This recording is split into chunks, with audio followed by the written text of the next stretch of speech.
د پاکستان ډان ورځپاڼې په یوه تازه خپاره کړي راپور کې له افغانستان سره د پاکستان د سوداګریزو لارو بندېدو له امله یاد هیواد ته اوښتي زیانونه رسنیز کړل. یادې ورځپاڼې راپور ورکړی چې افغانستان ته د پاکستان د صادراتو د درېدو سربیره له روسیې او منځنۍ اسیا سره د دغه هیواد سوداګري او ترانزیت درېدلی دی.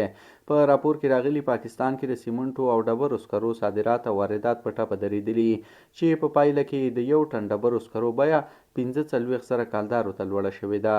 له دې سره هم مهاله د سیمنټو تولیدي کارخونې چې افغانستان ته صادرات لرل په پراخه کچه زیانمنې شوي، ځکه چې یادو کارخونو 9.8 سلنه 5.8 سلنه او 3.1 سلنه عواید افغانستان ته د صادراتو له درکه پیدا کول.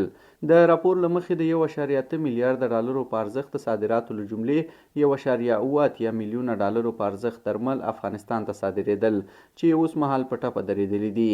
یادې ورځپاڼې د کراچۍ د میوه پلورونکو ټولنې له قوله ویلي چې انار اوس مهال د افغانستان پر ځای له ایران څخه پاکستان ته واردېږي چې بیې یې څو برابره لوړې شوې دي.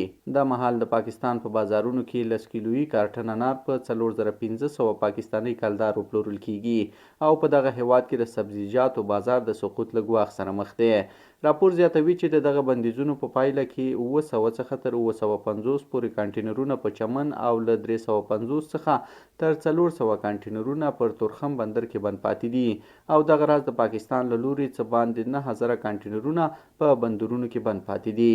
همدارنګه پاکستان د غنمو او وړو محصولاتو لپاره د افغانستان بازار او همدارنګه د بهرنیو اسعارو عاید له لاسه ورکړي دي. تېره میاشت د افغانستان اسلامي امارات اعلان وکړ ترڅو پر پاکستان سوداګریزه تکیه راکمه کړي او د سوداګرۍ لپاره بدیلې لارې وکاروي.